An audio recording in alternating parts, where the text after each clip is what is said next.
परिषदेची कामं आहे एकदम नाथ खुळा. इकडे बघा कसं ए झापूक झुपूक गोलीगत अवस्था आहे का नाही. मग ते एक तर आधी शिरूरमध्ये पार्किंगचे प्रॉब्लेम आहेत. पुढं गाड्या लावायला जागा नाही, पुढं पार्किंगचे त्यांनी म्हणजे बोर्ड लावलेले नाही, समविषम तारखा टाकून दिलेल्या नाही. त्याच्या व्यतिरिक्त जाऊन तिथं वापर राडा घालून राहिला. मग हे उचलायचं कुणी.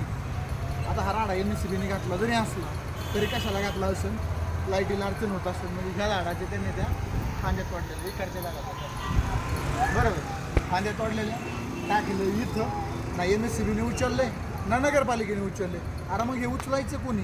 आता सामान्य जनतेला कशासाठी याचं उत्तर नगरपालिकेने द्यावं आणि MSCB बोर्डाने पण द्यावं.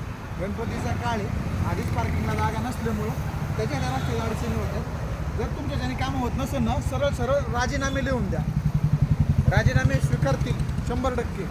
तुमच्या जागी चांगले लायक माणसं बसवतील. कारण तुमच्या जागी नालायक माणसं ही कामाशी. आलं लक्ष. धन्यवाद.